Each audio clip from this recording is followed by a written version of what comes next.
මායя තේරුණාද? මායя මහත්යෝ අපි වගේ මේ අවුරුද්ද වලින් නෙමෙයි කාලය මනින්නේ. තේරුණාද? මායя කාලය මනින්නේ මහත්යෝ කල්පවලින්. තේරුණාද? එයා සංසාරේ ඒ තරම් දිගයි යාට. එයා අවුරුදු කාලය මනින්නේ කල්පවලින්. අපි අවුරුදු වලින් මනින්නේ. ඒතකොට මේ කල්පවලින් මායя මේක මනිද්දි මහත්යෝ බුද්ධෝත්පාද කාලය කියන දේ හුඟක් කෙටි. දැන් මේ බුද්ධෝත්පාද කාලය දැන් අවුරුදු 2600ක් වෙන්න ඇවිල්ලා.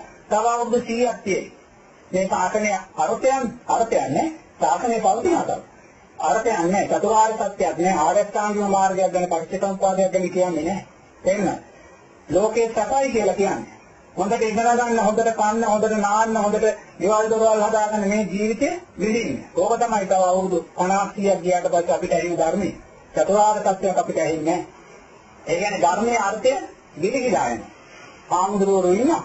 පන්සල් තියෙනවා, ආරණ්‍ය තියෙනවා. නමුත් ධර්මයේ අර්ථය නැති වෙනවා. එහෙනම් ධර්මයේ අර්ථය තව මහත්යෝ තව අවුරුදු 50ක් උඩරිම තියෙයි. තේරෙනවද? ඒකෝනේ මේක 2650යි මේ පිළිලා තියෙන්නේ. ඒ කියන්නේ මේ බුද්ධෝත්පාද කාලේ කියන දේවල් කෙටි. නේද? නමුත් මේ 2650 බුද්ධෝත්පාද කාලය කෙටි වුණාට අහවු වුණාට පස්සේ ලබන්නා වූ අති දීර්ඝ අබුද්ධෝත්පාද කාලය කල්ප ගණන් දිගෙනවා. අවුරුදු ලක්ෂ ගණන් දිගයි. තේරෙනවද?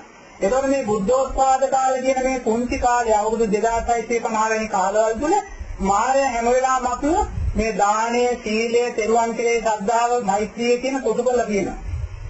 එතන කොටු කරලා තියෙනවා. ඒකයි මේකත් මාර්ග ධර්මයක් වෙනවා. තේරෙනවද? කොටු කරලා තියෙනවා කියන්නේ මේවා වඩන්න ඇරලා සක්කාය දිට්ඨිය වැඩෙන පැත්තට ඇරලා තියෙනවා. දැන් මහත්යගේ සාදුකාර දෙනවා කියන නේද? සාදුකාර දෙමින් පූජාවට කියනවා. තේරෙනවද? බාහන පොච්චර පරස්පරයෙන් දෙන්නේ කියලා. සාදුකාර දෙමින් කතරගම් දෙවියන්ට පූජාවට කියනවා. සාදුකාර දෙමින් පොල් ගහනවා. තේරෙනවද? ඒකෝ දැන් මෙහෙමනේ සමාධි බහුතරේ නේ.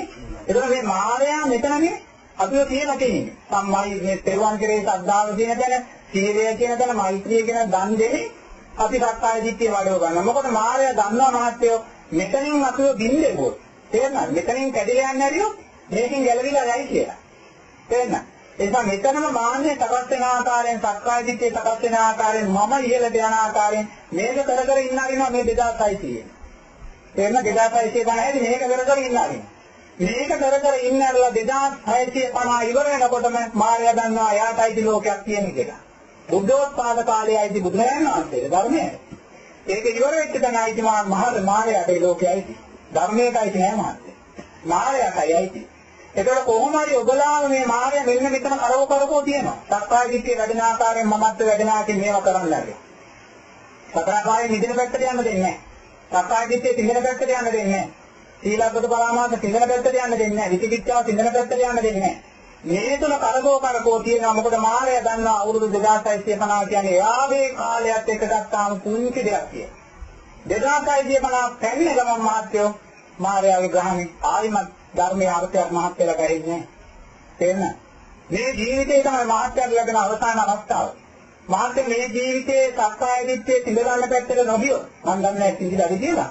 නොගියොත් මහත්යෝ මාත්‍ය තීකම් කර කර ප්‍රාර්ථනා කරන්නේ ඊළඟ ජීවිතේ මට හොඳට සත්‍යයක මිනිස්සෙක් වෙන්න ලැබෙන්නේ. සත්‍යයක දෙවියෙක් වෙන්න ලැබෙන්නේ කියලා කියන්නේ. මොකද අපි හිතමු මාත්‍ය සත්‍යයක දෙවියෙක් වුණා කියලා. තේරෙනවද? සත්‍යයක දෙවියෙක් වෙලා මාත්‍ය සත්‍යයකම දිව්‍ය තලයක අවුරුදු 5000ක් හිටිය කියන්නකො. නැත්නම් අවුරුදු 5000ක් හිටිය කියන්නකො.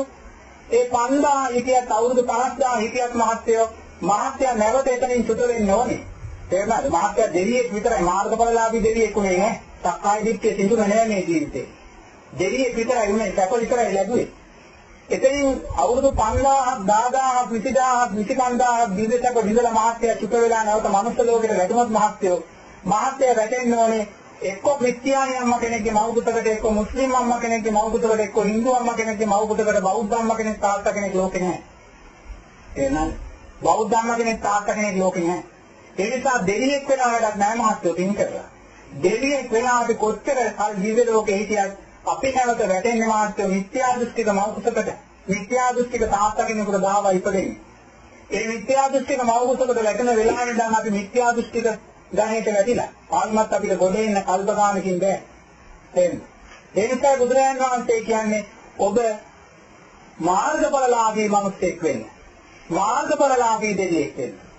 ඔබ මාර්ගඵලලාභී දෙවියෙක් වෙන්න ප්‍රාර්ථනා කරන. පින්කම් කරමින්, සිල් රකිමින්, සිල් ආරක්ෂා කරමින්, දන් දෙමින්, මෛත්‍රී වඩමින් ඊළඟ ජීවිතයේදී මාර්ගඵලලාභී දෙවියෙක් වෙන්න ප්‍රාර්ථනා කරන. මාර්ගඵලලාභී දෙවියෙක් කියන මාත්‍ර සතර අපායි මිදුන දෙවියෙක්. එයායිවත් දුකකට මිත්‍යා දෘෂ්ටික මෞපුතකට බැහැගන්නේ නැහැ. එතනමයි බුදුරජාණන් වහන්සේ වර්ණනා කරන්නේ. එතන තමයි ජීවිතේ ජයගත්තා කියන්නේ. මෙච්චර කාලයක් අපිට පුළුවන් වුණේ නැහැ එතෙන්ට එන්න. ඒ නිසා කරන පින්කම් වලින් හැම දෙයක්ම පෙරවන් කෙරේ ශ්‍රද්ධාව, සීලය, පංචපාදානස්කන්ධයේ අනිත්‍යභාවය කියන දේ සකස් වෙන්න ගොඩාක් දන් දීම වැදගත් වෙනවා. තේරෙනවද? මගේ දේ අත්හරින්නේ දානය තුලින්. අපි කවදා හරි ගිය දවසක මේව අත්හැරලා මාත්‍ය මේ ඇස මගේ නෙමෙයි කියලා අත්හැරෙනවා. මේ ඇස නිසා සකස් වෙන්නා වූ පස්ස වේදනා සංඥා සංකාර විඥාන මට අයිති නැහැ කියලා අත්හැරෙනවා. ඒ වගේ අනිත් ඉන්ද්‍රියන් පහත් අත්හැරෙනවා. ඒ නිසා සකස් වෙන්නා වූ පංචපාදානස්කන්ධය මට අයිති නැහැ කියලා සකස් වෙනවා. ඒ නිසා මේ ඇහැ අතහරින්න සකස් වෙන්න නම් මහත්යෝ අපි කොච්චර පුරුදු කරන්න ඕනද? නේ? ඒක මේක දානෙන්මයි අපි පුරුදු කරගන්නේ. දන් දීමෙන්මයි. අපිට තියෙන දේ අතහැරීමෙන්මයි අපි පුරුදු කරන්නේ. ඒ පුරුද්ද අපිට පංචපාදානස්කන්ධයේ අනිත්‍යභාවය දකින්නවත් හේතු වෙනවා. නමුත් සෝවාන් ඵලයට යන්නේ එච්චර දුරට යන්න අවශ්‍ය නැහැ. ඒක ඉතර ගැඹුරු නෑ. මං කිව්වේ ඉහාට යන්නේ. අරියත් භාවය කියන තැනදී මං කිව්වේ. සෝවාන් ඵලයට යන්න එච්චර ගැඹුරට යන්න ඕනේ. දන් දෙමින් අර ඉහළ කාරණා ටික සම්පූර්ණ කරද්දී සක්කාය දිට්ඨිය වැඩෙන්න දෙන්න එපා. මමත්වය වැඩෙන්න දෙන්න එපා. හැම වෙලාවෙම නිහතමානී වෙන්න. දන් දෙන්න තමන් නිහතමානී වෙන්න. නොදුන්න කෙනා බවටපත් වෙන්න. සිල් රකින්න තමන් සිල් නොරකින්න කෙනා බවටපත් වෙන්න. ඒවා ලෝකෙට දෙන්නන්න එපා. ඔබේ භව ගමනේ නිරෝධය උදෙසා ඔබ පෞද්ගලිකව කන්නේ උපයෝගී කරගන්න.